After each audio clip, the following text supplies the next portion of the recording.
Good morning, everyone, and welcome to the last lecture. So today we'll be talking about digital marketing strategy and a couple of hours. A few thoughts on this. So this is sort of a challenging topic to teach and a challenging topic to learn, but strategy, of course, is very important. And then now sort of your learnings should kind of culminate into this idea that now you have. Well, let's see if I can offer you some helpful ideas about strategy and how to integrate your learnings. And someday, if you're in charge of creating or contributing to a digital marketing strategy in an organization, you might remember or get something out of this lecture for that. Okay, so first of all, what is strategy? So every time I'm thinking about what is strategy, I remember this old pyramid that I was taught when I was in bachelor's uh, bachelor's level course. I think it was the um, introduction to management or something. But this always stuck to me at these three levels: operational, tactical, and strategic. I think this is a good way of good metaphor and good way of illustrating what's happening in organizations and what three levels of decision making takes place. So strategy is here at the top, and basically also this illustrates that all these areas are related, so that once we have a strategy, we should bring it down to the tactical level and then ultimately to the operational level, so that it's seen in everyday day-to-day operations. That's the hardest part, because the people here at the top often have an idea, and then to get others understand that idea and act accordingly is very difficult, especially in large organization and especially in organizations where you have independent teams working. Strategy originates, a lot of the theory and ideas of strategy originates from military and army contexts. So strategy has been sort of developed um, as a means of war, actually, initially. How to That's why you can see often chess is a classic example of strategy game, and the idea is to beat the opponent and to win the war on the chessboard. So this we'll talk about that in a while, but back then it is sort of, let's say, in those kind of contexts, it might be easier to roll out the strategy in the organization because you have a very strict chain of command and everyone is expected to just follow the orders in the army. But in modern organizations, this kind of chain of command doesn't work as effectively. So if you ask people to do something, they might refuse or they might question you. Those kind of things happen. So then rolling out the strategy brings this additional challenge of having actually buy-in from the people in the organization. But yeah, strategy is focused on longer term picture and sort of the vision and mission of the company, where we are going and how we do it. And it's usually seen as the top management who does the strategy also, although there's a bottom-up approach as well, that others in the organization should also contribute and be part of the strategy creation process. That's actually also what's sort of happening in the University of Vaasa. For example, now we faculty are involved in the strategy workshops and that kind of things. This sort of follows kind of this modern idea of strategic planning. And then at the tactical level, we have a shorter term focus, and that's where we do some tactics that implement some actions that implement the strategy. So tactically still we would have plans and sort of still a bit longer term focus on what we will do, for example, in the coming year. That's tactical planning, and that's in the middle management level, so managers and their people would be in charge of this. And then operational is the day-to-day stuff. So for example, campaign optimizations or things like that in digital marketing would take place at operational level. So the idea is that if we have a good strategy and we implement it well at the tactical and operational level, then our company will grow and we will achieve this vision and mission that we have. So vision is basically where our vision of where we want to be, and mission is an explanation of why we exist, what is our purpose. Yeah, so as I mentioned, the strategy is often implemented as a plan. So strategy is a collection of ideas, and it can be written up in a document usually, and then it's concretized as a plan. So strategy is the high level document that sort of sets the guidelines and directions that we want to take, and then a plan is more about how to implement it. So basically both would be needed, and then the strategy would precede the plan. So yeah, so here's an example of something that components that a digital marketing strategy could include.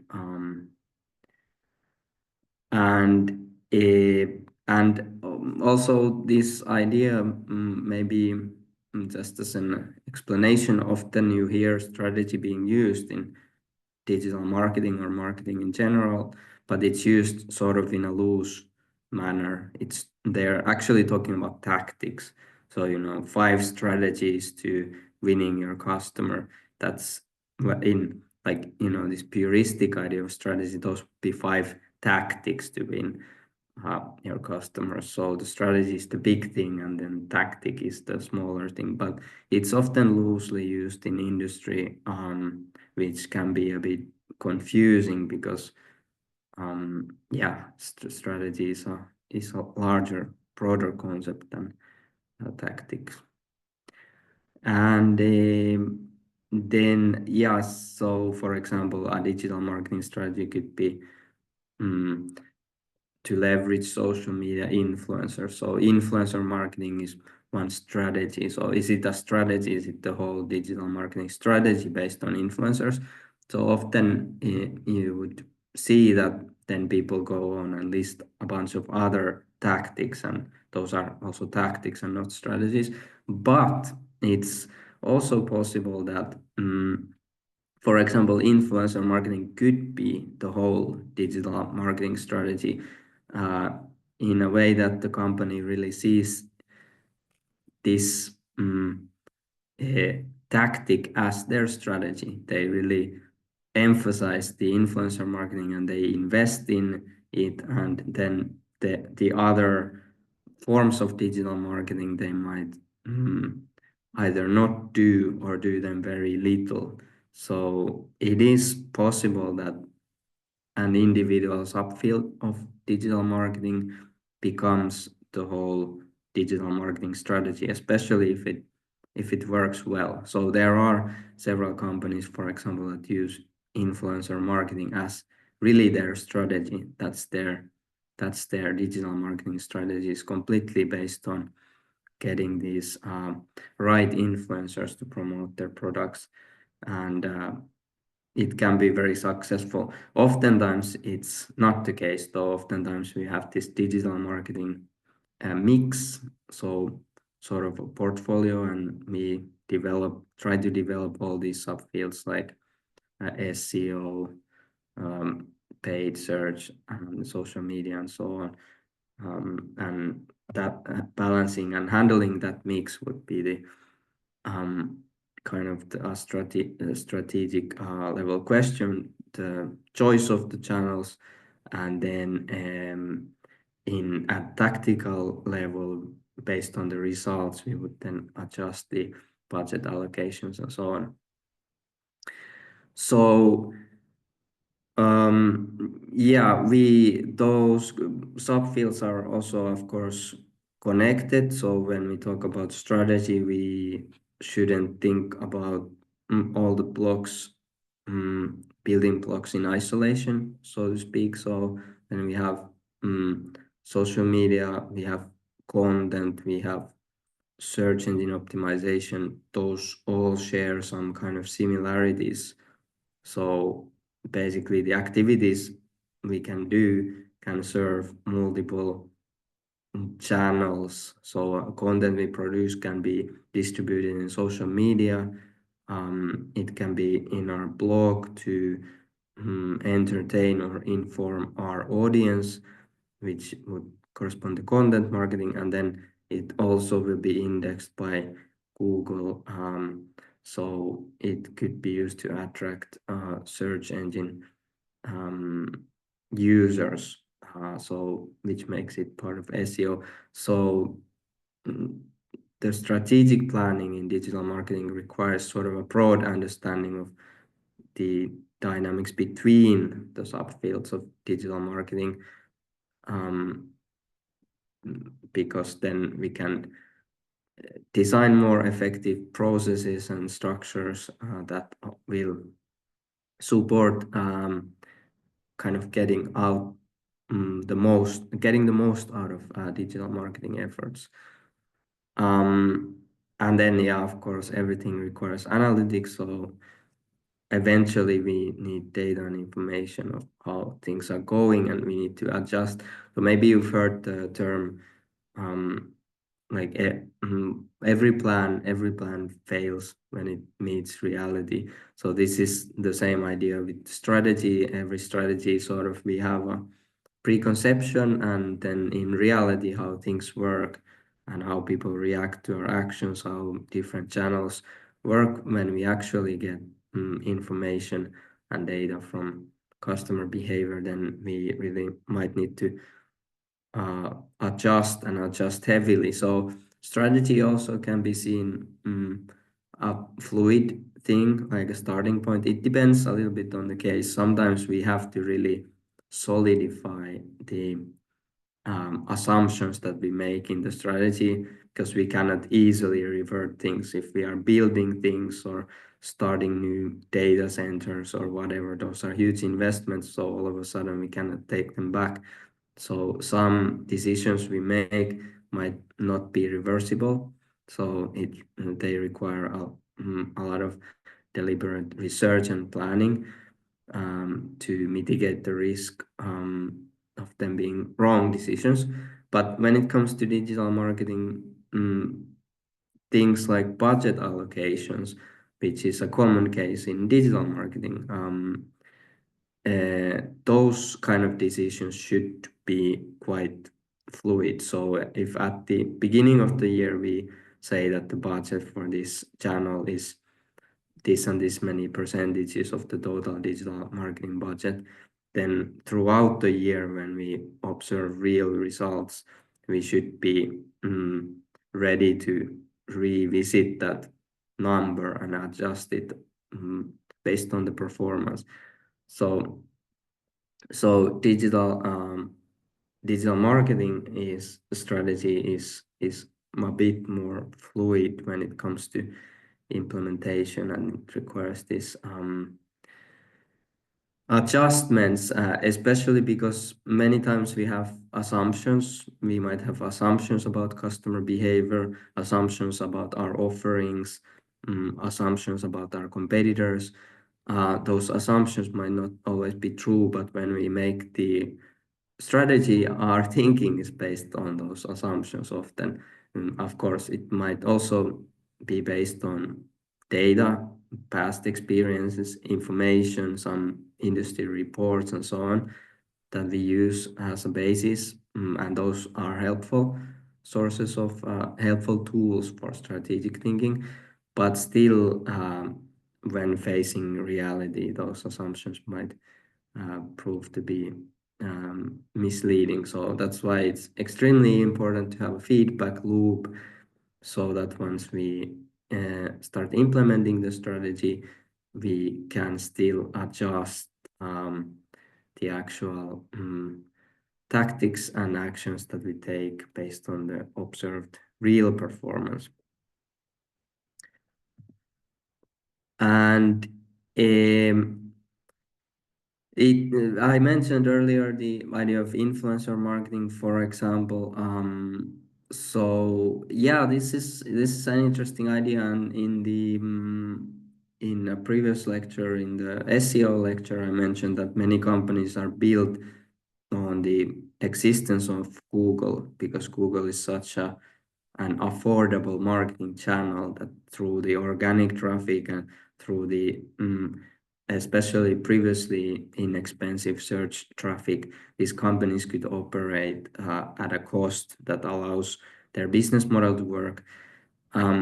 So therefore, Google was like a strategic enabler for many companies to be born, because of the otherwise capital requirements and competition in mass media might have prohibited the birth of such companies. So indeed, digital marketing channels can be strategic enablers, and they really can enable new business models.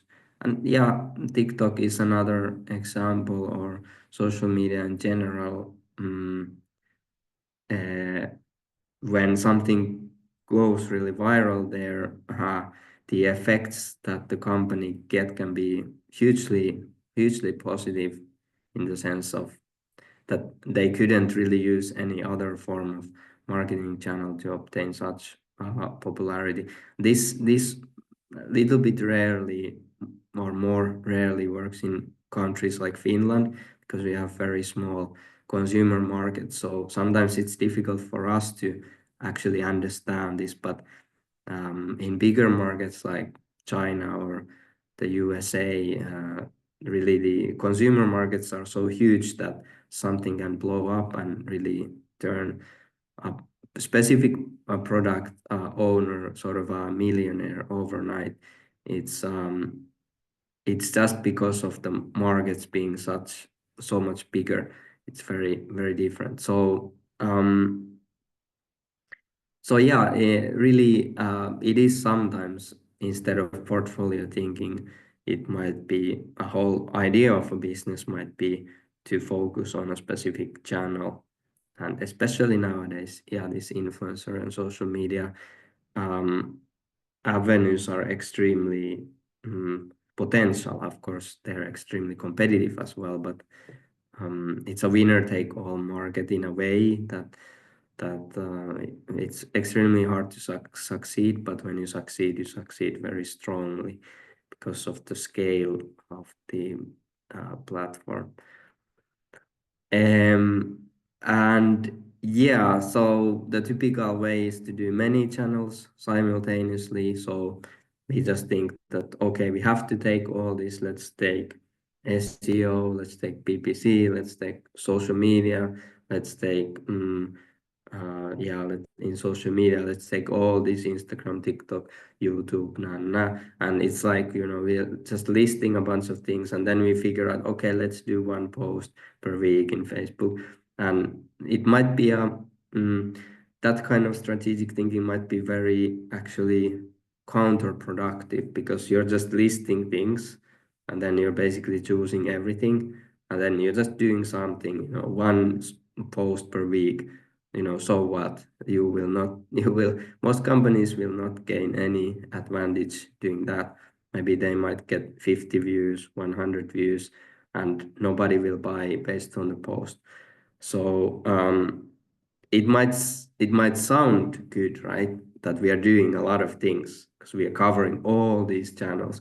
We are present on TikTok, right? So it sounds very good in the boardroom. We have a TikTok, we have Instagram, we have all this stuff that we're doing, and we have a plan, and we're posting regularly, and we're ticking all the marks of how you should do it. but it yields no special results because of the competition, because how hard it is to separate. So a plan that looks like a good plan might be actually a useless plan. Sometimes just focusing very heavily on developing competencies in one channel that is consistent with our target customers' behavior might bring much bigger returns than doing all of the channels even in a consistent manner. So strategy is also about where to really focus our efforts. Should we do everything and should we split our attention to all of the channels, or should we do a few of them, or should we really just push very strongly one of them and really try to match the competition in that channel and make it work for us. And yeah, this choice of channels and tactics and basically anything we do in digital marketing strategy should be strongly compatible with the natural behavior of our customers. So a good example is if they are not present in some platform, then we should really not do anything there.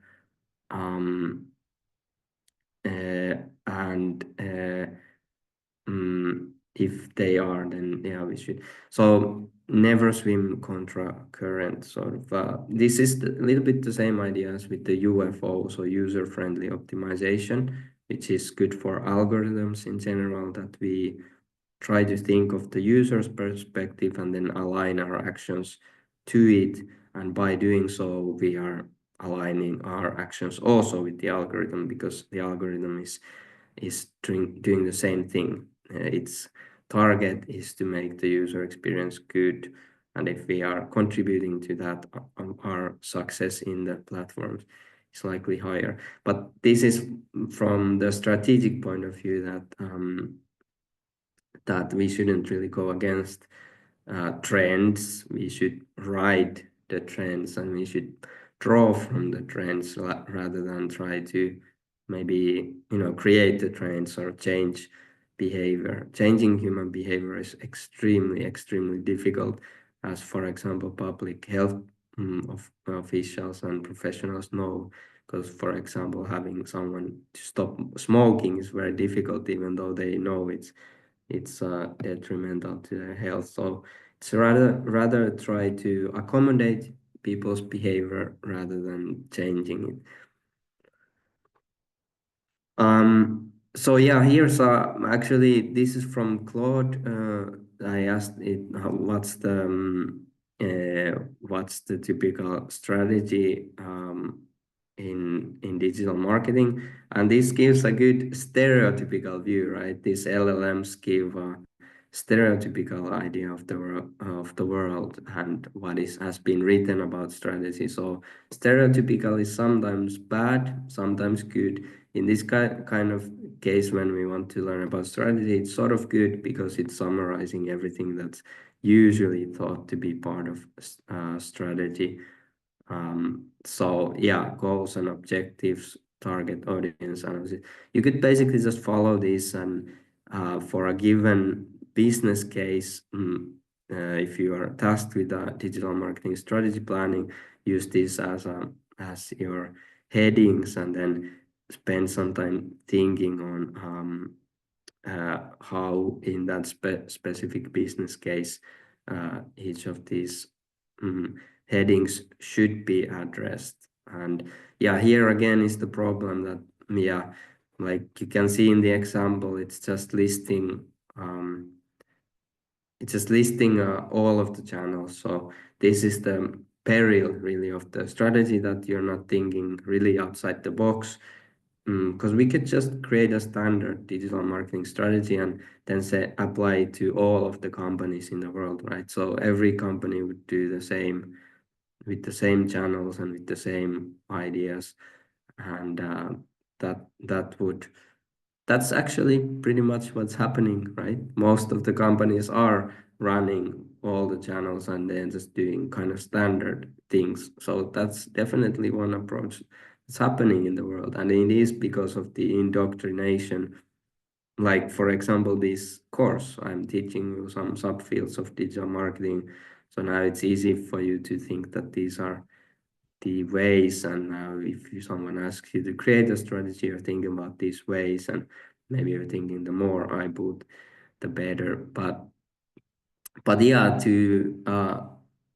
there are definitely cases that don't do it the standard way, that think outside the box and really craft a strategy that's smart, that's something unexpected, or has an element that the competitors have not done, like a mixture of industry and channel, or something that will give them edge in the competition, and that will sort of unlock the growth. And of course, strategic development would be very different if you are working on a startup or an established enterprise, an established brand. The process would be very different. With a startup, you would have more creative freedom and more opportunities to really think outside the box, whereas an enterprise has a lot of legacy in terms of how they have operated, and brands, of course, have a lot of caution and risk avoidance behaviors that really limit the full scope of what could be done in terms of strategic maneuvers. And that's, by the way, often why companies might fail when the surrounding environments change, and they're not able to pivot their own identity, thinking, culture, and strategy to match the changes in the external circumstances. So yeah, many companies have failed because of that. For example, well, that could be one reason why Nokia is, for example, failed in the mobile device industry. But yeah, even within startups, of course, there would be differences in how to set up strategy. You can have funded startup that really is about world domination, so like Uber, or then you could have this bootstrap startup that is starting very small and just trying to make some viable business out of it. So those would have very different resources, and resources, of course, affect a lot how you can what is possible in the strategy, because strategy needs to be realistic. We are not just painting some beautiful picture and then it's totally detached from the reality. We have to really think of this as a very in very practical terms, what because eventually everything we sort of promise in this document we need to do. So we shouldn't promise anything that we do, or if we do that, then the strategy is useless because it cannot be implemented given the resources that we have. So yeah, sometimes less is more in that sense. So here are some common issues based on my observations. So first of all, the company might not even have a digital marketing strategy. I would be surprised if most companies had a written digital marketing strategy in Finland. I would predict that most of them don't have anything. Most often, I would say they have some idea of how to do digital marketing, and that idea is inherited from courses like this and from online communities, and just generally from industry and from consultancies, and it's very much based on these channels and very much just following what is trendy at the moment. So in other cases, they might have an implicit strategy, so something that they actually are following some kind of guidelines, but they haven't been explicitly written into a strategy or a plan. And this is also very interesting because sometimes a company might test a lot of different things, and through observation, they might discover a working strategy. Like again, with these influencers, a company that sold some products that were not sold usually using influencer marketing. They tried the influencer marketing and it worked really well. So then they scaled it and it sort of became their strategy by accident. So the strategy was discovered rather than them predefining it. But they might not even, in some cases, a company might not even realize the importance of some digital marketing actions on its success. They might think that they are all channels are somewhat, strategic and they put some effort into them, but actually only a you have this Pareto rule that 20% of the efforts bring 80% of the results.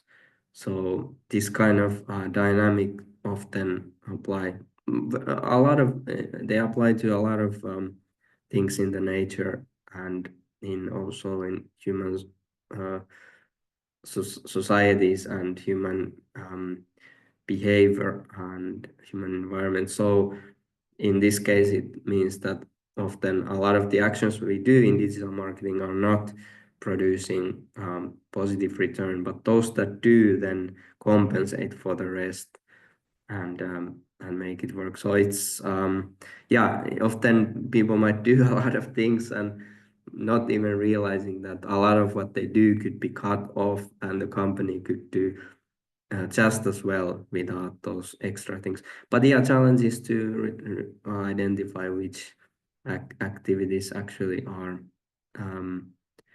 supporting our strategic goals, and it's not always self-evident, and we cannot always make that causal direction. So often we just do a lot of things and hope that something sticks to the wall and works. Then you have this file drawer effect, which is you probably heard about the idea that there is a strategy, but it's somewhere hidden and nobody kind of remembers it. And because a good strategy should be something that people are able to recite the core principles without saying that, oh yeah, we have a strategy. I don't exactly remember what it is, but it's there in my office. I can, bring it. Then that sort of already says that, okay, this strategy is just some words on paper. People have not internalized it, and they are not really acting according to the strategy in their daily decision making because they cannot remember it. Everyone should know the strategies basics and remember them, and then somehow be able to make a connection between their own actions and that ultimate strategic goal, right? So that's the ideal, but oftentimes it doesn't happen. Even when we have a strategy, then people might not know what it is, and they have no way of connecting their own actions to that strategy. So this is a case especially for the further we go from top management, like this chain of strategic ideas cascading to the operational level can easily become broken. And then, often digital marketing then becomes this optimization loop where we just are doing things on a very narrow mindset by looking at this week's numbers to last week's numbers and really just staring at the dashboards, staring at the data and just doing some kind of incremental improvement and also a lot of guesswork. Okay, what now happened? What caused this? What caused that? And instead of revisiting the strategy and thinking, okay, now if we are getting a 5% improvement, how could we get 20% improvement? How could we reorganize this whole thing given our resources in a more profitable or more productive manner? So often, yeah, we get lost, of course, because we are humans. We get lost in this daily work, and we don't think about the big picture all the time. So that's normal because we cannot every day blow things up and start from zero, but there should be frequent revisiting of the strategy in the organization to prevent this daily myopia or short-sightedness from uh, preventing to prevent it from preventing more radical changes and improvements. And then strategy sometimes has also kind of let's say this kind of hard reputation because of its ancestry in war and military disciplines, and it's seen as sort of a zero-sum game that we try to win and others need to lose, but that might not be always positive to the idea of strategic planning, because strategic planning can also be built on collaborative principles and creating networks and partnerships and so on. So this kind of reputation of strategy might be prohibiting people from really embracing the idea that, okay, strategic planning is important, because they view it as something that's like too much competitive. But that doesn't need to be the case. So of course, as with many online platforms, for example, their strategies are based, well, some of them are based on a very strong idea of rivalry, of course, but it's also about creating those networks, especially platforms. They need the vendors and they need the third parties to be involved. So strategy also has these collaborative elements a lot that contribute to the process. And so here is the in the big picture, we would create a strategy, and then based on the strategy, we make a plan, and then from a plan, we make a budget. So this is a very concrete idea of digital marketing strategic planning. This is what I did when I started digital marketing. So it was exactly like the create a strategy, very short, kind of assumption-based strategy, then a plan, very concrete, also very short, very practical, and then divide the budget according to the plan's content, so the channels and the ideas that where should the money go based on the strategy and the customers that the company has. So you can also think of it as a sort of layered way where the digital marketing strategy stems from the business strategy, or let's say business strategy is the total strategy of the company, where it wants to go. Then marketing strategy is marketing's perspective of what is the marketing's perspective of how can get to those outcomes. And then digital marketing strategy is subfield of marketing strategy. There might be other marketing actions like offline marketing, and then under digital marketing we could have separate social media strategy, search marketing strategy, content strategy, analytics strategy, and so on. So strategy can be perceived sort of like hierarchical, and the idea again here is that everything should be then traceable back to the overall business strategy. So here you can see already that it's little bit challenging because these might be different people operating these at this level. So business strategy is created by a different person than the analytics strategy, but then analytics strategy should support the whole business strategy. So now it would be important that there's knowledge transfer from here to here, so that when this strategy is created, it's not violating any of these other strategies at the same level, but also it's consistent with the overall digital marketing strategy, which is consistent with the marketing strategy, which is consistent with the business strategy. So there are a lot of possibilities for miscommunication and misalignment if we were to divide strategies like this. And this is just the strategic level. Then at the plan level, it would be the same.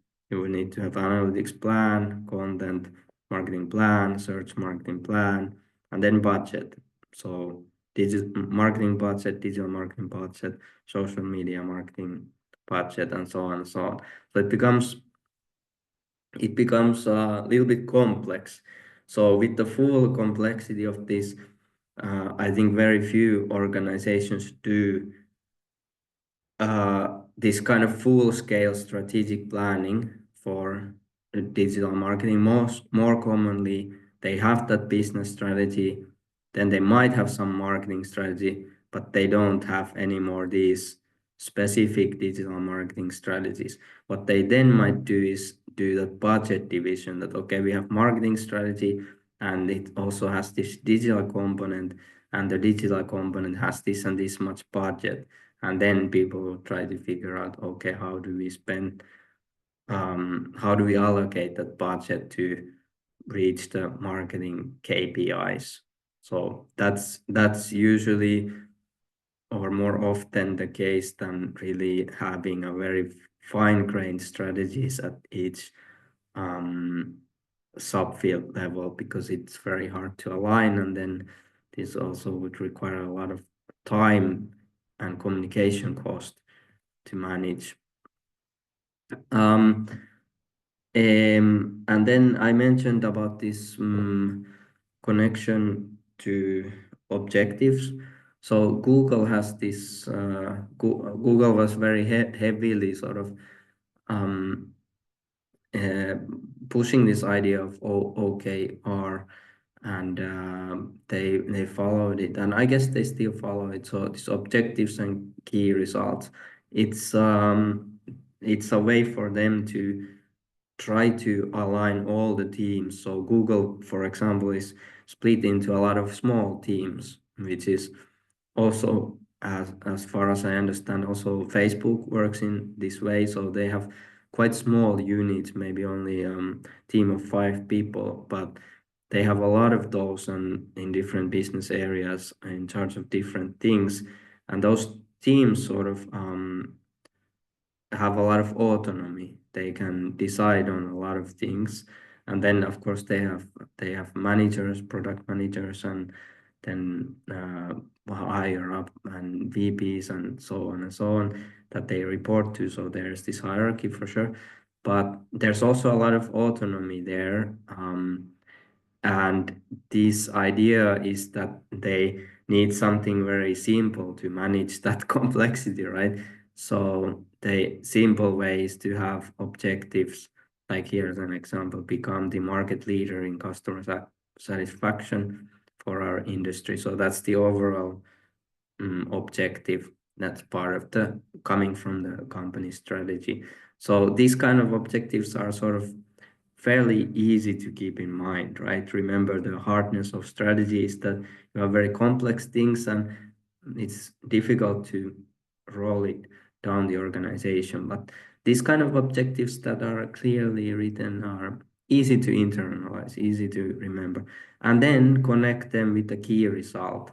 So key result is basically a metric, so or a target. So increase our NPS from 32 to 50 by the end of fourth quarter. So this means that it's something very specific, a very specific it has a specific time or date. Basically, when we check the number, we know what the number, what the metric is, and we know its level where it should be. So this is just, a clear way. We have a clear target and it's supporting a goal, and then we have a lot of these objectives aligned and communicated to different teams in the organization. So objective, goal, metric, this might be confusing at times for people. So here's a clarification. So objective is is a broader goal, so capturing market share from competitors. And as I mentioned, this is coming from the strategy. So strategy can be operationalized in the objectives based on what we want to accomplish. And then goal is a very specific goal. It's also known as target. So many organizations are run by setting these targets for sales and marketing and digital marketing, and they are specific and measurable. So they are then being monitored at a given point in time. And then, metric. So they are monitored. Goals are monitored using metrics. Metric is part of the goal setting because we need to know what metric we are looking at to see if we reach the target or the goal. And this was interesting sort of blog post that I included here because there's there some people might, I mean, it's important if you're running an organization and you are strategically managing digital marketing, then the person who's the executive, for example, might not be knowledgeable about the content, about the specifics of digital marketing, right? So it's difficult for them to now gauge if people are doing a good job. So here are some example questions that those kind of people could ask the digital marketing responsibles. And yeah, these kind of things they would probably ask. So yeah, you can see it's about budget scheduling, changes in the performance, and how does the incentive work, incentive alignment with agencies and with platforms, and so on. So like their questions would be very different than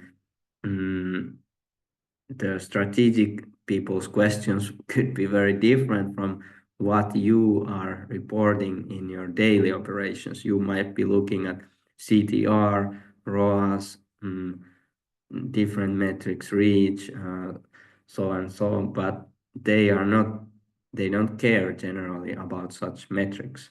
They have broader questions about how your sort of actions contribute to the strategy, and also how is this whole thing instrumented? Does it make sense? Is it sort of optimal in terms of how we are compensating people and so on? So that's an important perspective that the views of senior managers and executives to digital marketing strategy will be different from the people that actually implement it. Okay, then some ideas about strategic approaches to digital marketing. So I followed this, and for several years when I was doing consultation, I followed sort of this growth hacking ideology. It means basically that everything is malleable, everything is changeable. We should not care about silos. So if we see an issue in the website, we should fix it ourselves. And yeah, we had access to the CMS. We could fix things. We could change product descriptions. We could do SEO there in any page of the website. Basically, without having to ask any permissions. We could run ad campaigns anywhere we wanted, total freedom with the budget. We could pause all the ads for a period of time to test the effects, which is sort of unheard of in many companies. You would not get authorization to stop advertising for a period. But yeah, we did it, and so and we could do very bold experimentations. But the idea was always that whatever it takes to grow, we are trying. So okay, we are very energetic. We're very interested in growing this business. So whatever bottlenecks we observe when we look at the website, when we look at the products, when we look at the customer service, anything, not only those related to advertising or stuff like that, anything that affects growth, we would sort of comment on and try to influence and try to improve. If we couldn't do it ourselves, we would sell the idea or try to sell it to others in the organization to make it happen, whether it's IT, making some change that we thought was useful, or whether it's a designer designing something that we needed for materials, or whether it's the country manager that could influence how customer service works. So everything is changeable in this idea, and everything sort of should be changed and improved, not only the digital marketing channels. This is a much more comprehensive approach. It's a variation of growth hacking, because traditional growth hacking is from tech startups in Silicon Valley, and the idea is the original idea is that we use some technical tricks to scale the business. So we do something that is sort of has some virality or some scalability, that we tap into another platform, or we use people's behavior to drive the growth. That's the original idea. But it's sort of extension of it is that we do everything, so we hack our way to growth. So everything that we can, we try to change. And there's a synonym or similar concept, which is growth marketing, that is also about that idea. So this whole thing sort of changed, and I also worked in organizations that have very strong silos. So there's this team that only does this, that they only are in charge of the traffic, or they're only in charge of the website, or this is the more traditional corporate environment. There you cannot implement growth hacking strategy because of these barriers that are built. You need permissions. You might not even have access to certain systems. You cannot implement growth hacking strategy in an organization with strong silos and hierarchies. It will be very different. The strategy there is very rigid, and it's very based on everyone having their own responsibilities and KPIs, and very structured processes. So I can't really comment like exhaustively which one is better, but the growth hacking one is much more fun to do, and it's much more inspiring, especially for people that really want to drive a change in the organization and remove bottlenecks. With the silo, it's you are also being siloed as a person and a little bit marginalized there. So that kind of strategy favors more the corporate type that likes to focus just on one thing and do their job and go home after that. So there are pros and cons in terms of how the strategy then in terms of performance, then I don't know which one is better or not. It, I guess, depends on a lot of factors. But what I'm saying is that this kind of strategic alignment of the organization also affects the type of people that would then join the company and stay in the company and so on.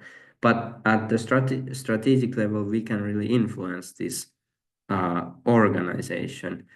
That's the bigger message here, that we shouldn't think that digital marketing strategy is only about things like channel selection.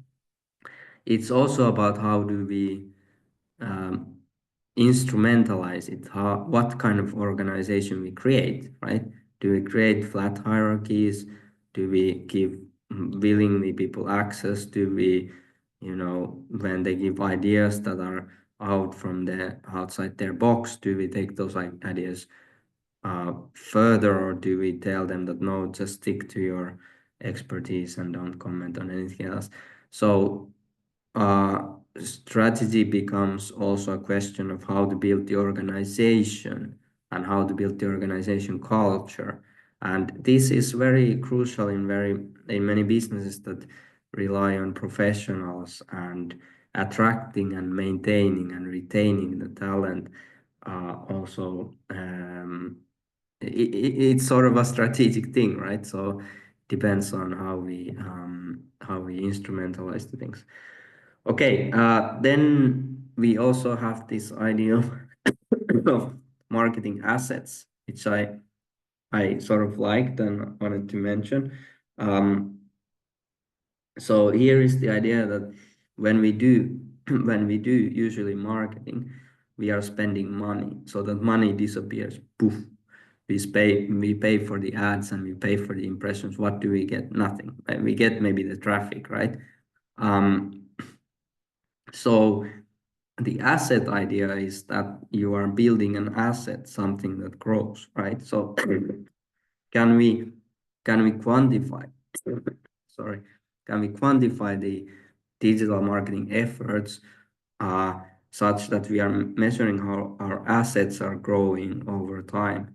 So that's a very different idea than just, burning money, right? Because the CEO might think, oh my God, you're burning my money and all I'm getting is this impressions and traffic, right? So what is the tangible thing that you are, producing with all these thousands and tens of thousands of euros? The idea is a little bit similar to brand equity, right? So the brand equity idea is that, okay, brand is also something invisible. We cannot really, we know it's there, but how do we measure it? So brand equity is, and the research around it is trying to solve this problem. How do we concretize and quantify the value of brand? So one way of doing this by brand equity. So the same idea in digital marketing can be that, okay, especially previously, yeah, and still, if we're building a community, how big is our community, right? So we are trying to build a followership and audience. So that is one of type of asset that is sort of in our possession, or newsletter database. That's also our customer relationship management database. So those are assets because they're usable in more than once. We can sort of tap into them and then drive campaigns and uh, try to get this business outcomes out of it. So these are very different approach than let's do some advertising, drive traffic. It's rather than let's define some asset. Asset is our audience or our customer base, and let's figure out a way to build that asset, and we can quantify. Now we have this and this many, followers, and this is a little bit it's a little bit against what I said earlier in social media lecture about vanity, followers being a vanity metric, and they can be for sure, because if we just build the followers and they are not engaged by doing some kind of raffles and stuff like that, then people just click that like, but they click it because they want to win something, not because they really care about that. So that is not an asset to us. That's a liability, because that kind of audience actually makes it harder for us to increase our social media visibility, because they would not engage with our regular posts and that algorithm would more likely penalize us than favor us due to that kind of audience. But if we have a real audience that's following us because they truly believe in our brand and what we're doing, then it's the opposite case. When we post something, they're engaged, they're liking it, sharing it, then the power of social media comes into play, and then it's that community is an asset and not a liability. So it totally depends on, the details of it. So if we have 1 million followers, that can be a good thing or bad thing based on if it's a really a community, if it's a really an asset, or if it's just a vanity audience that is a bunch of robots and a bunch of people that just follow to get some free prizes. So devil is in the details, but but yeah, the idea is that we can then monetize that asset, and it will bring us commercial value over time, either directly or indirectly through various mechanisms. So this, I think, is a good strategic approach. Also, it's compatible with the idea of how business executives think. If you are telling them that let's build marketing assets, they okay, tell me what does that mean? Rather than okay, I need 1 million euro to run some advertising on Facebook. So it's a very different proposition that you're making to them. And yeah, so we could have different types of marketing assets. So we could have our earned and owned, like customer database, then bought. So that's a paid traffic, and then rented is the one when we build on the rented land, which is somewhat precarious strategy, but also often necessary one. Yes. Good. And then also about strategy, we can have another way of thinking about it in digital marketing is this idea of hub. So we have the main website and basically everything that we do in social media, like in YouTube or Facebook or uh, elsewhere in social media forums and whatnot.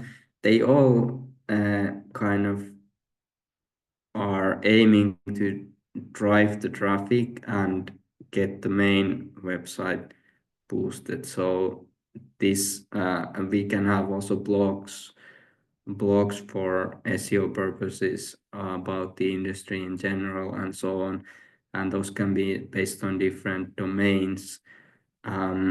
So this is the general idea that we have a center point for our digital marketing strategy, which is the main website, and then all other profiles and actions are supporting this primary hub.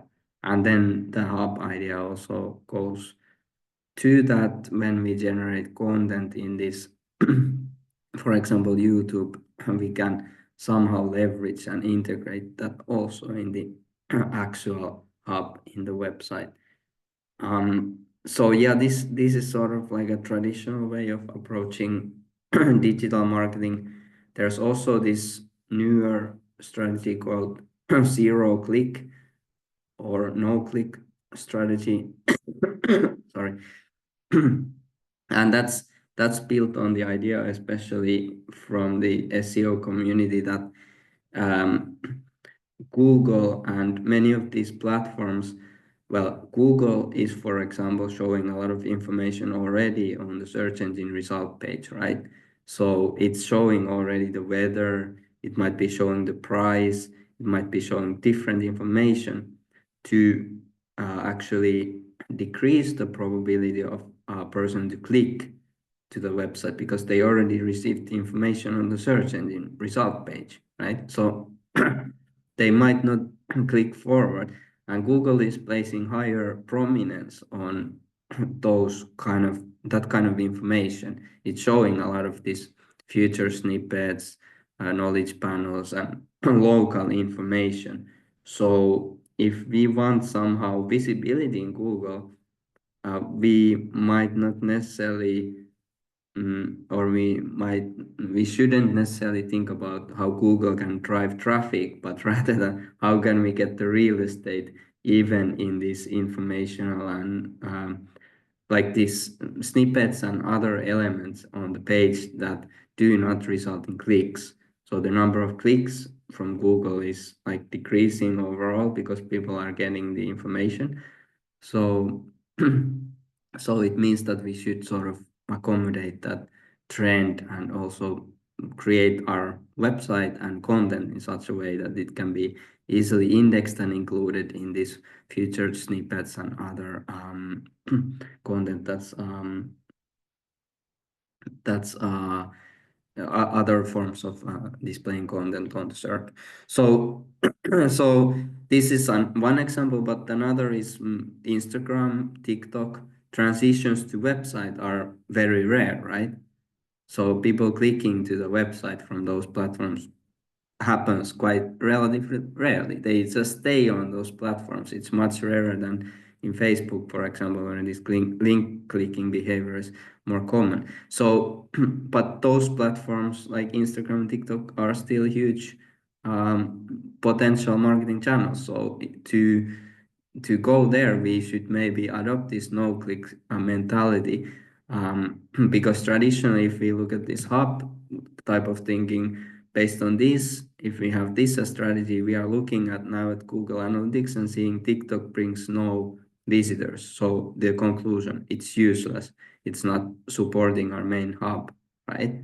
But in reality, we might have, tens of thousands of views there, and people might actually sort of dig our content and get exposed to our brand, right? It just doesn't show because it's not compatible with the idea of driving traffic.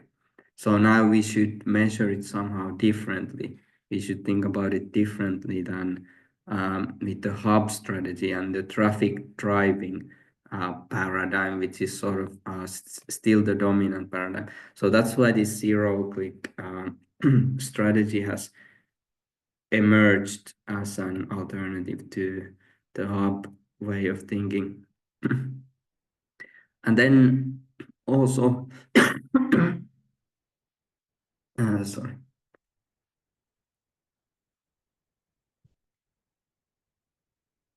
Then also when we plan when we do strategic thinking,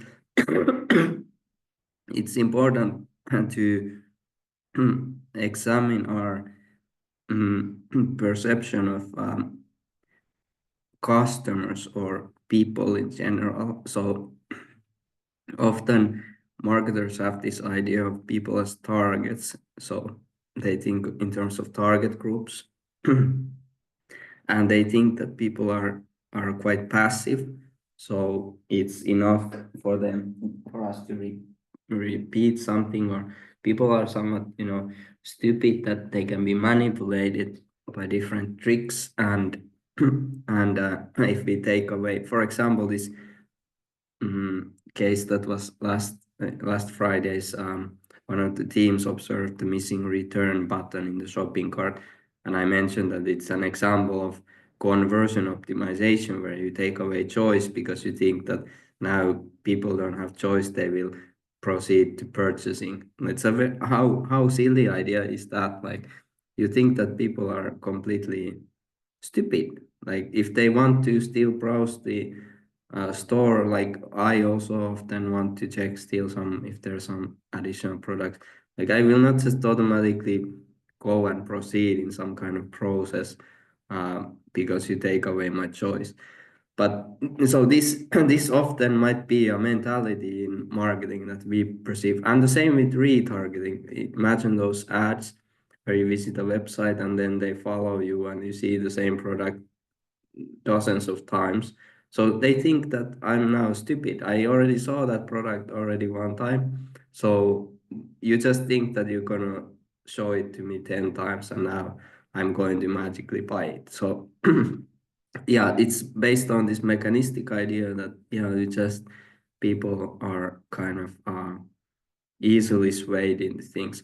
But of course, dynamic retargeting is already better because it can change the products and it can, vary them and show me different things. So, okay, that's a little bit different story because it's not just trying to force me into buying that same product.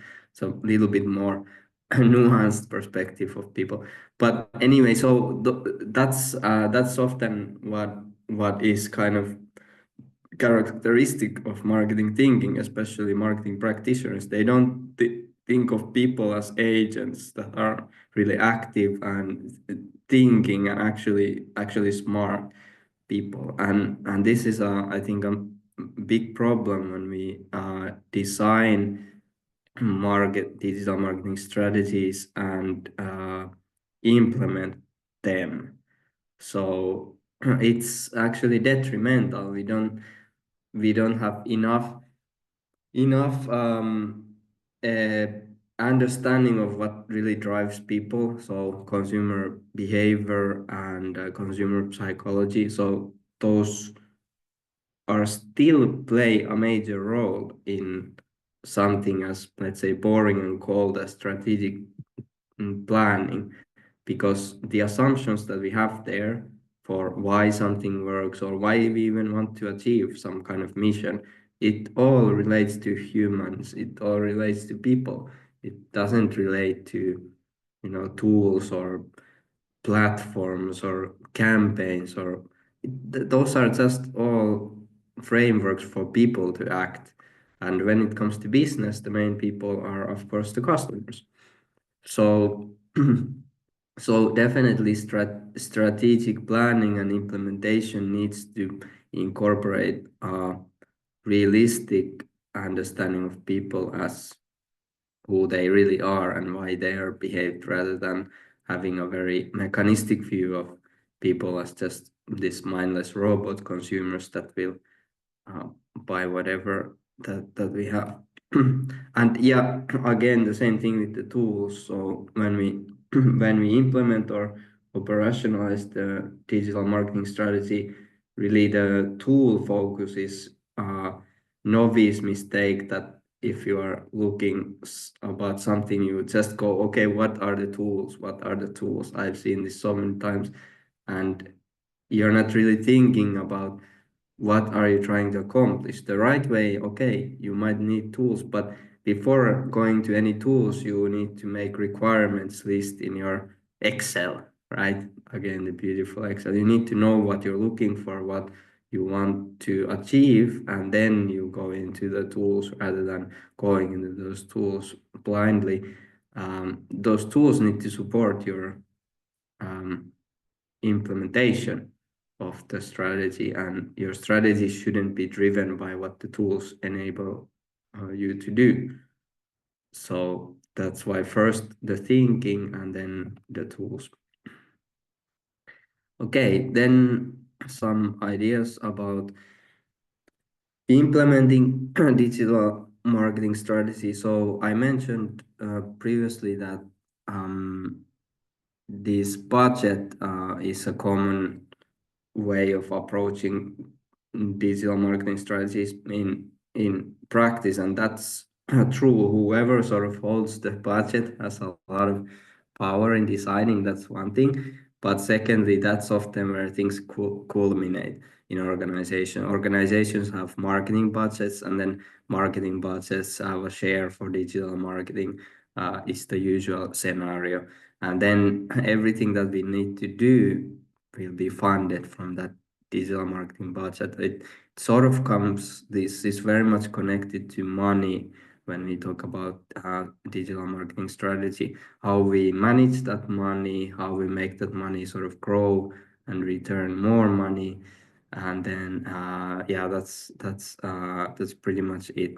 So how do we do it? There are some kind of different approaches to budget management and allocation in digital marketing.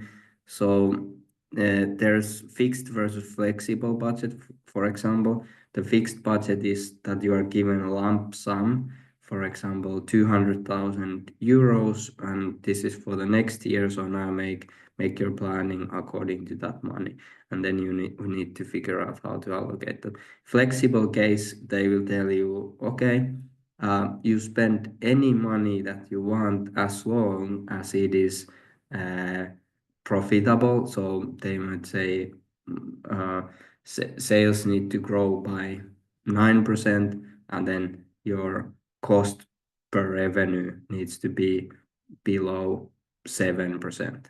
So how much you are spending versus how much the revenue of the company is. And then it's monitored usually on a monthly basis, sometimes even weekly basis.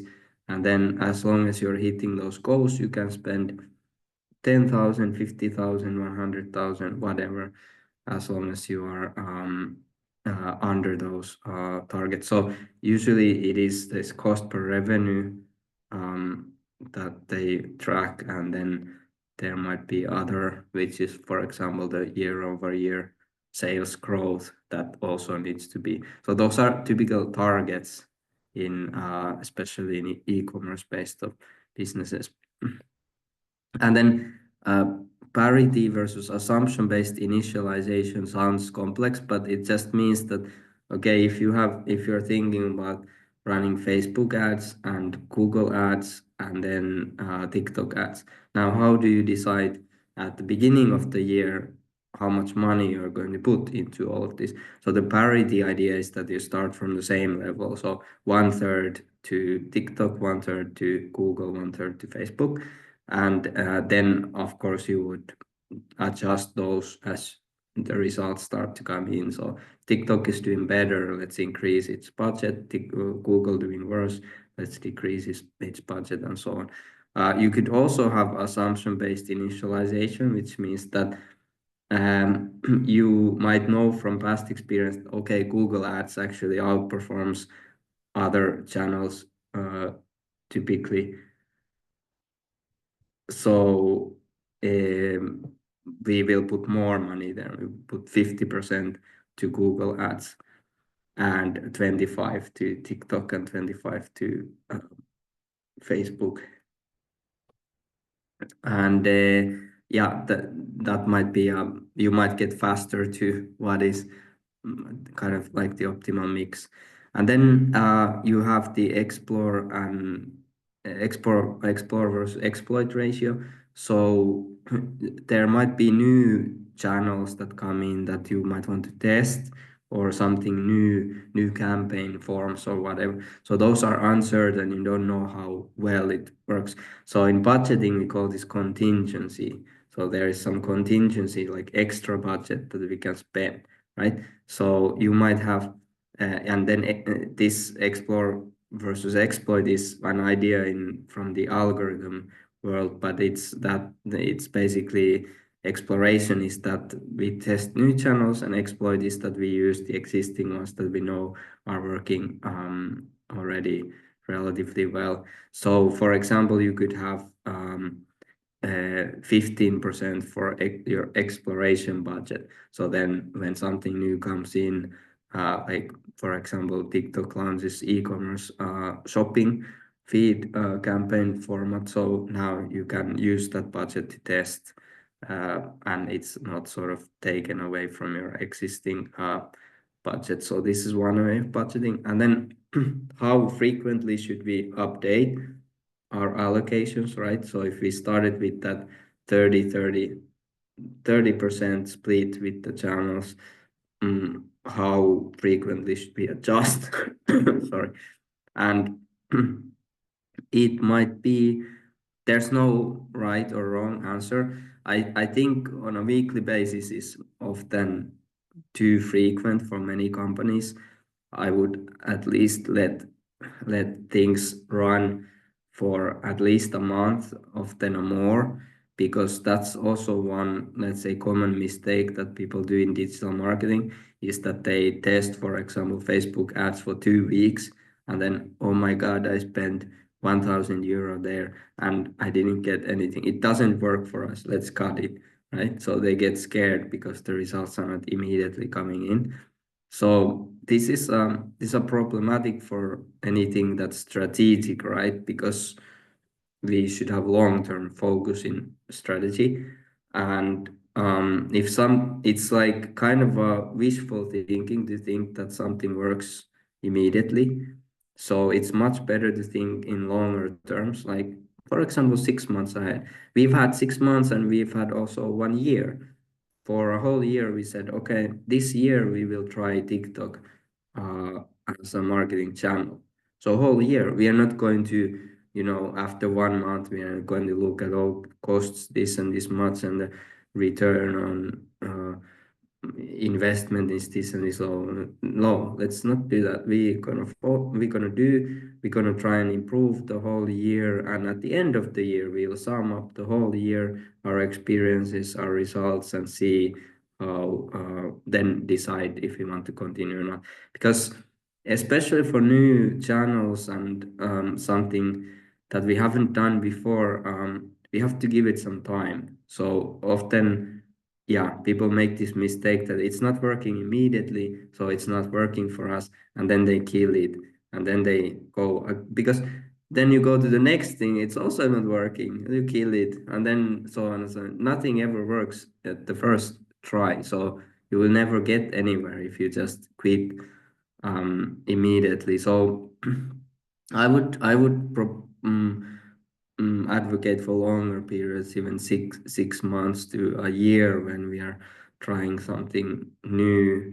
And then, of course, during that time, we make improvements like as frequently as possible, and we look at the numbers as well, for sure.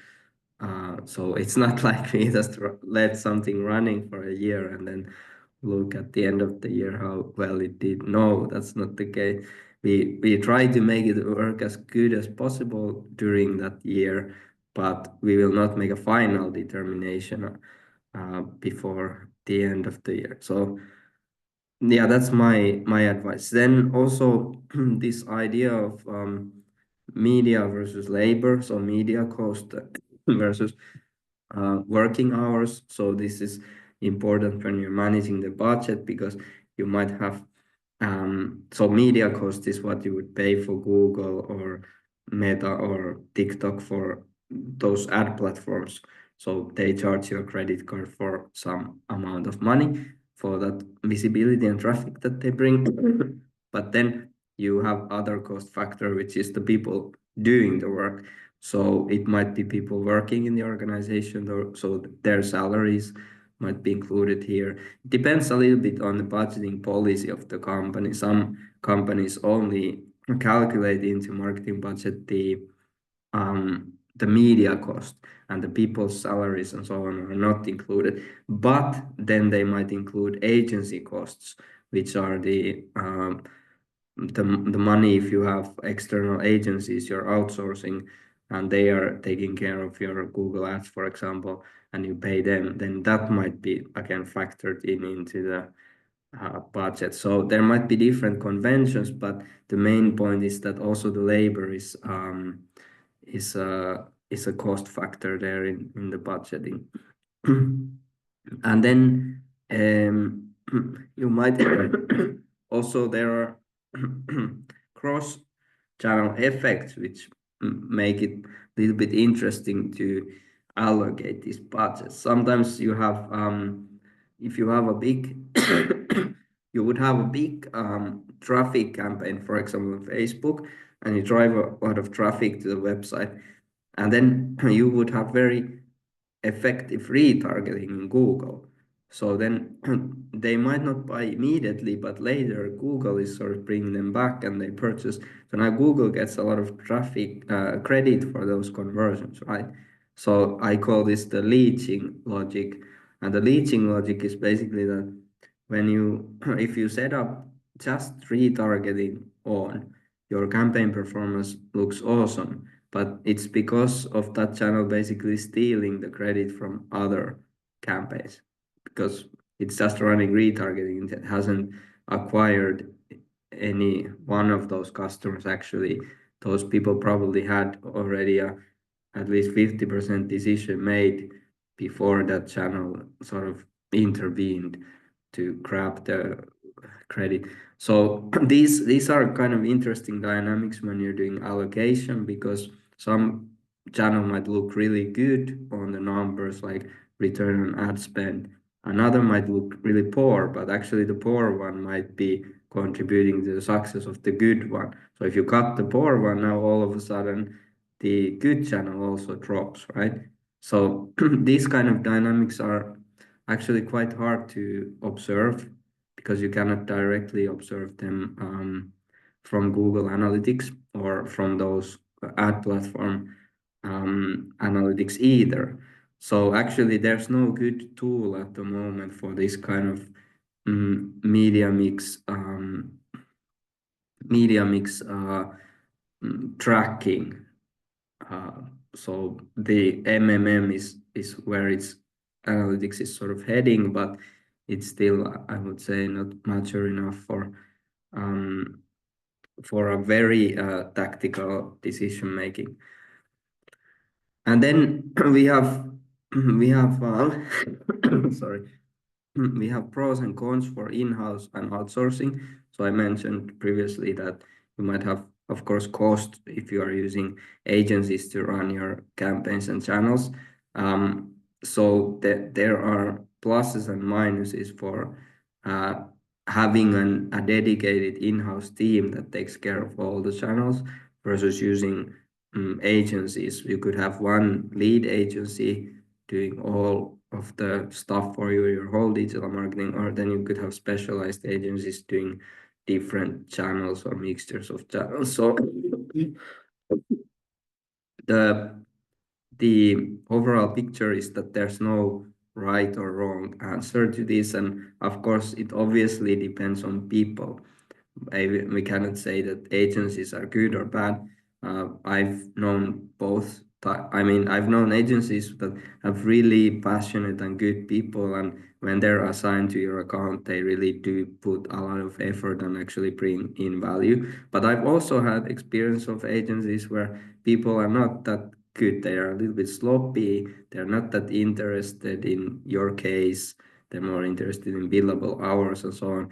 But then the same applies for in-house, right? I've worked with people who are not very like talented or super motivated in the company, but I also worked with super cool, super passionate, and super talented people. So it always comes down to people. So it's really hard to make a generalization, such as use agencies or avoid using agencies you're when you're building a digital marketing organization. But yeah, there are some generic uh, guidelines or ideas of why um, uh, why agency is better than in-house and so on. So an interesting thing is here, I think, and this person is good to follow. Karhi Koivuniemi, he's the, I mentioned him in the analytics lecture, or was it conversion optimization? But either of those, I mentioned him. He's the founder of the Lifetimely, and he sold that company, and now he's working on another startup. But he used to work in the um, was Keskinen Kello watch company, and he did really good growth there. So he's very has very good ideas about digital marketing and also about growing digital business. So it's cool, good idea to follow him on LinkedIn as I do. So yeah, what he's saying here is that commission based models are not common in the industry. So often the risk is too much, and it's also that these attribution models don't really work, right? So if agency does a really good job with TikTok ads, but we are measuring the growth of sales, it might not, and especially we are using something like Google Analytics for that, we might not see any improvement. So because of the attribution not working ideally, because of the risk factors. Usually these commission-based incentive designs are not actually used in industry, which is kind of interesting because we talk about performance marketing, and but then the compensation is not often performance based. It can be based on spend though, which is kind of silly, because if a compensation is based on, for example, some might take 15% of your spend, so then it actually encourages them to spend more for click prices, right? Which is actually against your interest as an advertiser, because you would like to spend less, but they have an incentive to spend more because the agency would earn more if they're spending more of your money. So that's probably the worst compensation scheme that you could have in digital marketing. But often, at least in Finland, they use some type of flat fee, either flat fee or hourly uh, rates to to um, to charge. And yeah, there are some other ideas from Karri about the yeah, he mentions the point about the retargeting, which I just said. If you are too much focused on the immediate returns and it's sort of connected to the incentive scheme of people, then they tend to favor those channels that look good and sort of grab that immediate conversion and somehow are able to credit that. So for example, they overemphasize retargeting campaigns, and that's not a good thing. So you don't want to create incentive design where people are just focused on getting sort of the last click credit, because that will actually hamper your growth. Then, because you definitely need some campaigns to and channels to bring in traffic, which is new traffic that's not immediately converting. So if you don't, then over time you will run out of people that we could do the retargeting for.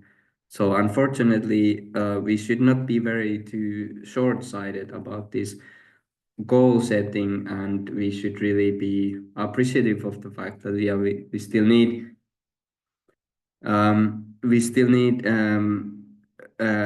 to have some slack when we observe the performance and we monitor the performance of people. Then I've done some international digital marketing. There are different approaches to this. One is centralized model. So this is for very big companies. They might do everything themselves, but this is quite rare model. Actually, this hybrid model is more common. So it's between the centralized and decentralized. Decentralized means that you have local teams in each market, and they are basically doing. So if you would do, let's say, digital market or e-commerce in Germany, France, Spain, you would have, in this centralized model, you would have, let's say, the France controlling all those digital marketing accounts, and everything is done from France. In decentralized, you would have a team in Spain, in Germany, and France, and everyone would be, each of those would have quite a bit of independence on how they run the digital marketing.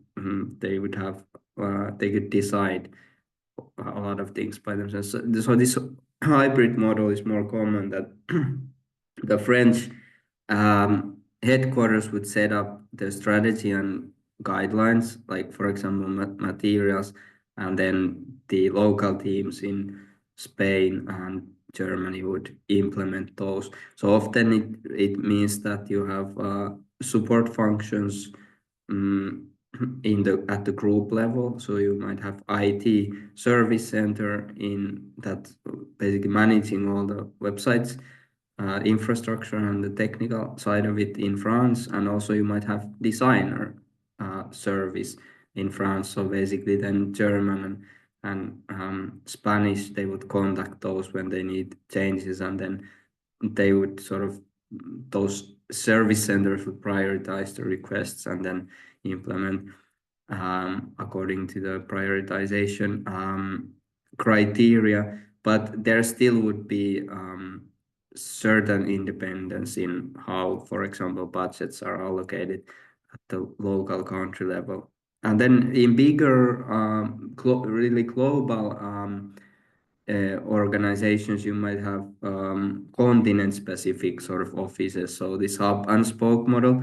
So for example, you run things in Asia in several countries. Now you have a headquarters in Singapore. Then you run also in Europe. Now you have another headquarters in France, and then you have North America, and you have maybe headquarters in New York or Atlanta or wherever.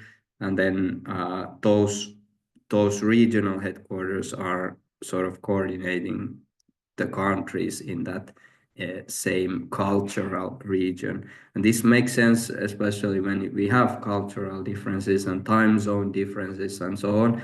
So then it is no longer possible for one geographic location or feasible for one geographic location to manage all of it.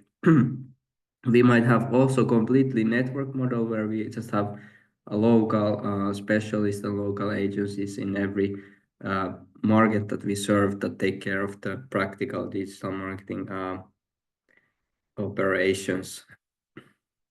But I would say that's a little bit rarer. We often, especially in e-commerce, well, and actually in all type of business, you would have still a core team that does a lot of the work, especially the strategy. But you might have nowadays some exceptions because you have these virtual organizations that use digital nomads, for example. So actually digital marketing agencies might be run based on this network model where you have experts in different countries that are sort of activated based on demand basis when new cases come in. So that kind of business models are also made possible by digital platforms and actually digital marketing, because you can do it from anywhere basically. And then I have this digital optimization example of a checklist. So when we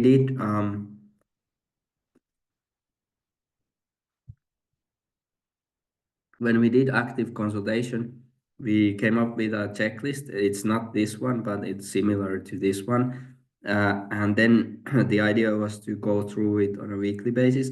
Always we didn't have time, but we tried to go maybe every third week or at least once a month.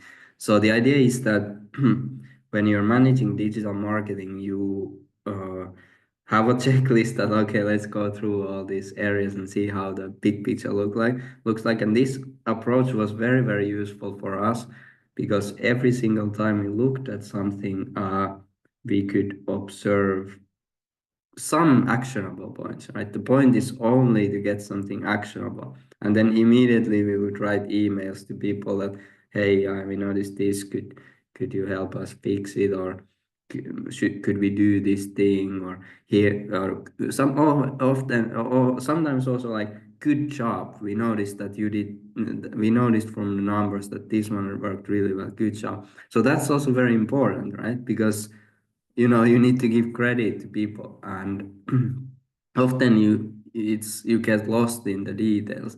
So having this kind of structure helps you to go through things, SEO things, website things, content things, social media, email marketing, paid advertising, if you have any tests, and very importantly also customer reviews and customer feedback. Super important to go through, but again, very easy to miss if you don't have this kind of structured checklist.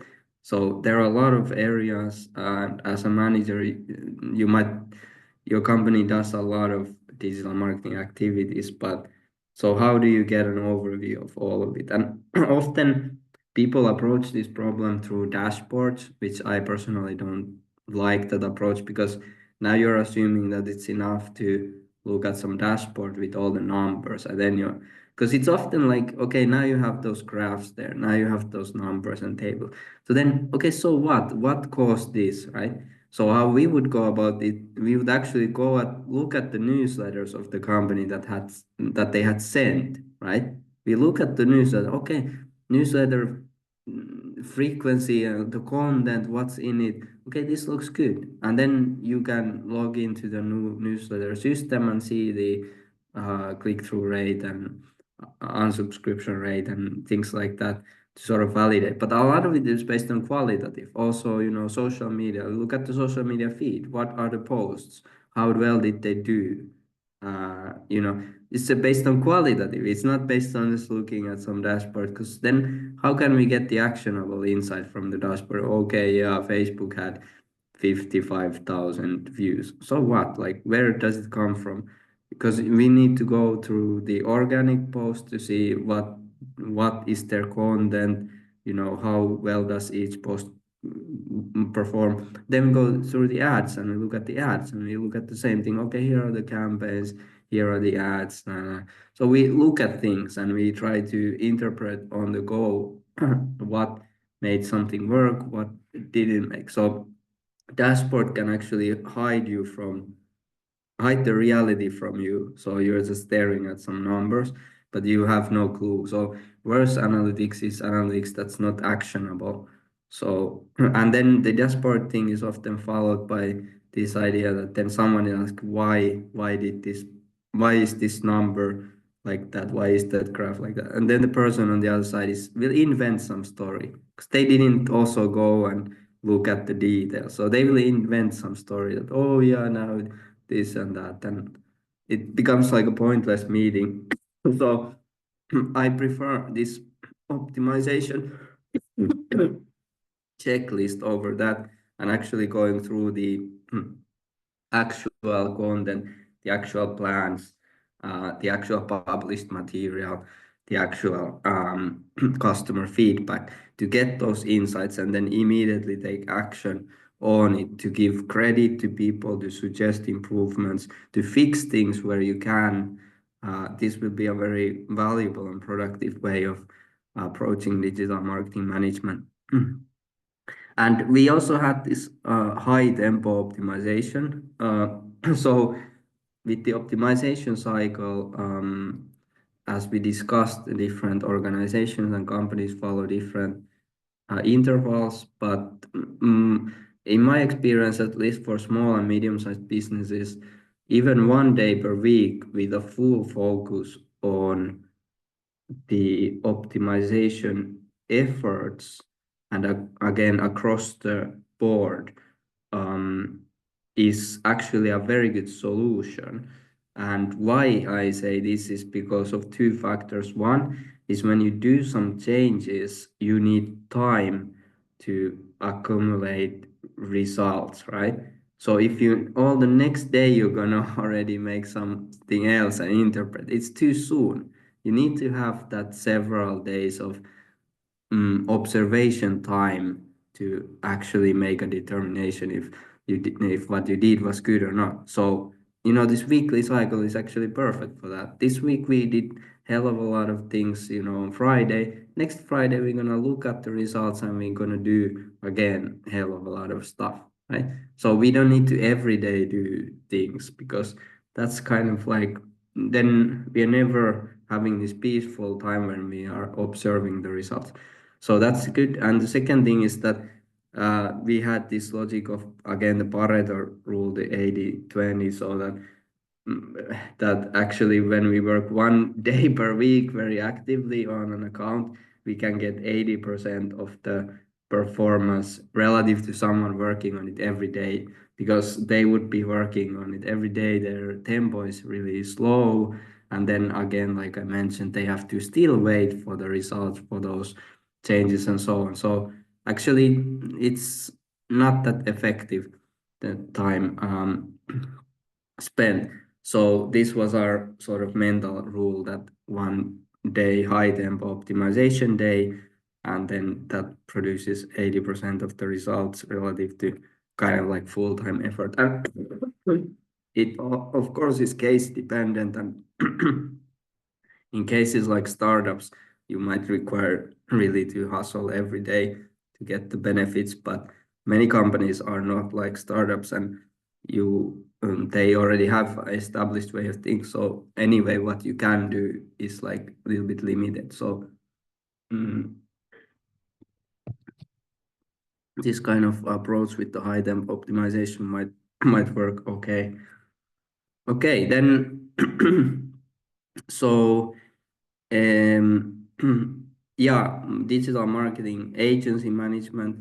Here's some thoughts about it, and this is from like again from agency perspective. In case some of you go into agency business, I've had some students who started their agencies or co-founded agencies. So how does it work? Then you might have a few clients that are sort of, if you're a small agency, I've had people who are just like kind of like entrepreneurs. So they might have a couple of clients or three clients, and it's enough for them. And they don't want to grow it further. If you grow it from that, then often you need to hire someone or you need to have partners, and that can have that brings some kind of complexity that some people want to avoid. But if you want to grow the business, then you need to really recruit people, and then you need to place a lot of emphasis on how to manage them, of course, and what kind of tools and processes you build to make it very efficient to manage the customer and the client relationship, right? So that becomes a lot of it is now facilitated by the platform. So because of the high degree of automation and because of these platforms doing a lot of decision making on our behalf, now we have noticeably we need to spend noticeably less time actually in managing the accounts. And but in client business, managing the communication with the client is very important. So the communication time and communication cost hasn't decreased a bit.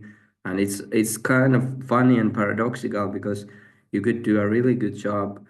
You could do better job for the client by not meeting them and not talking to them and just focusing on optimizing. And then they would fire you because you didn't communicate it actively. But if you spend more time communicating with them and less time actually, you just run a lot of the stuff autopilot, then they're very happy because you're paying attention to them. So there's interesting paradox there. Sometimes like things are not as they seem, and there's always opportunity cost between communication and then doing actual optimization. Um, yeah, but communication is really important in the client business. Then some strategic dilemmas in in digital marketing. Well, overall, we have this cycle things, we have trending things. So this is to show that when you make a strategic plan or a strategy in digital marketing, it's never stable. The field is never stable. Customer behavior, user behavior changes, and then new channels, new trends, new things emerge. So in digital marketing, this is particularly salient or visible, and you have you have these trends that come and go, and performance wanes between the channels. So novelty effect might boost you first, but novelty effect wears off. You have to again, so you have to all the time be looking at the edge, looking at something that will bring you benefit. And there's also this interesting red queen effect that is from the Alice in Wonderland. So basically, you you are running, but you're staying at the same place. So this red queen effect is from the management, strategic management uh, theory, and it's just the idea that all the competitors are also doing heavy optimization, right? They're not staying put. So everyone is trying to get an edge. So even if you do well and you improve, you might still lose because other people improve more. It's kind of a crazy world, but that's how world works. There is competition, and this red queen effect is like very visible in many domains.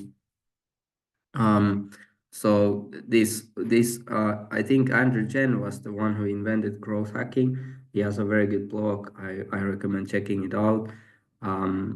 But yeah, he also pointed out this idea that for over time all these tactics will lose their appeal. So when you see something is working, it's not permanent. So there's need for this kind of strategic renewal. Some things might work for even years. Sometimes they only work for months, other times they work for years, but nothing is like consistent and forever in digital marketing. So, for example, these CPMs are a good example. Here are some figures that showing that TikTok is, for example, was at this point in time very affordable compared to Instagram. But at some point, Instagram was also at this level of pricing. So the prices tend to go up and inflate in the channels. But so it's a cycle definitely. So then become new, there enter new, there will be new channels and so on, and we will get again something like affordable and opportunities. There are these windows of opportunities, so they're open for a relatively short time and then they close, and then a tactic or strategy becomes ineffective. So it's the hard part is to recognize when is a window of opportunity and when there's not.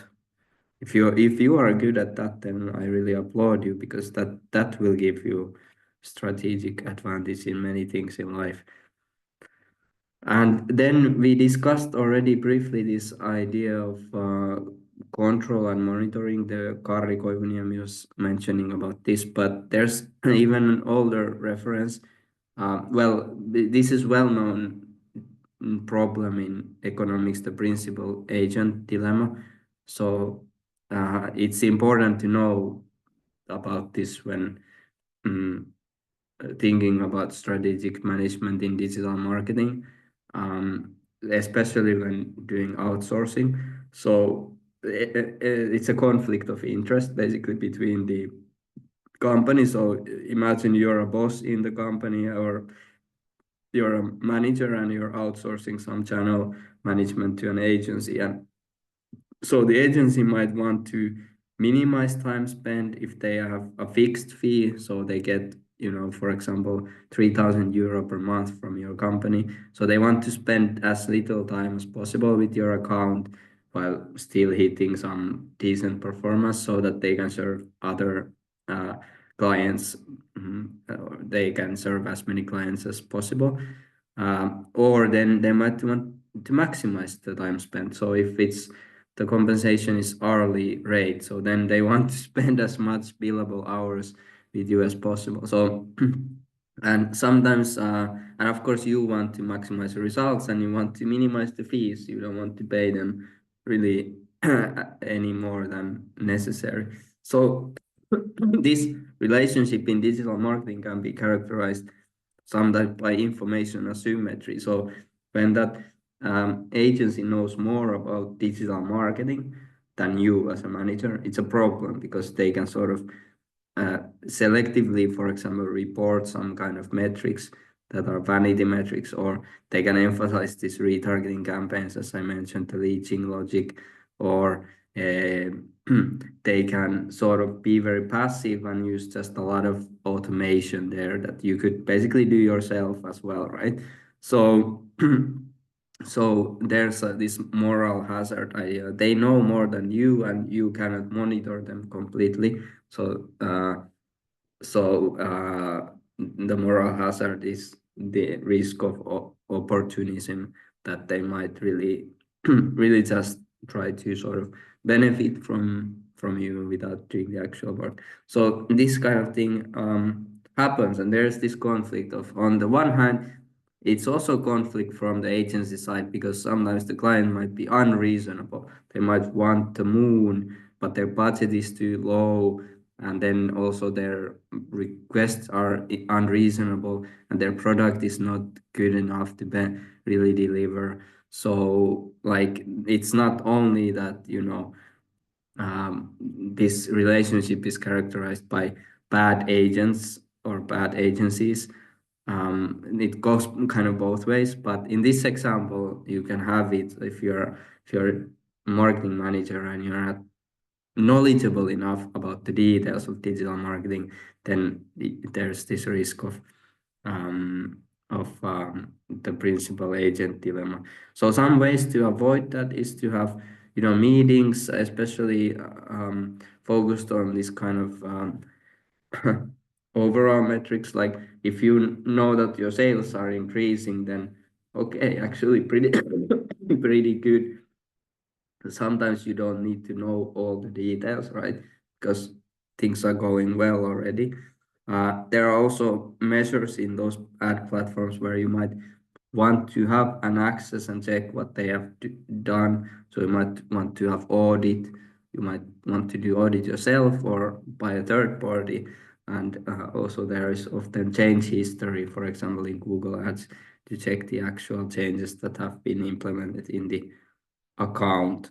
So that would show actually what people have done in the account. So you wouldn't have to take their word on it, but you could actually check. And here are some executive questions again that you could ask, or that is basically could be asked also from you by executives.